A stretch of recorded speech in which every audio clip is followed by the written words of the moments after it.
दार्जिलिङमा चियाका बगानहरू हुन्छन्।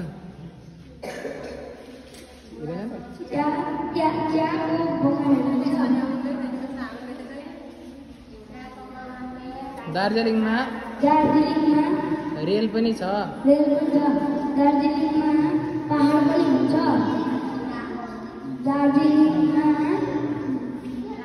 दार्जिलिङको कतिवटा मन्दिर पनि हुन्छ।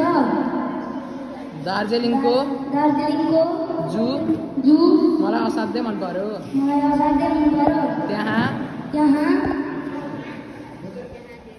त्यहाँ धेरै पर्यटक स्थलहरू छन्।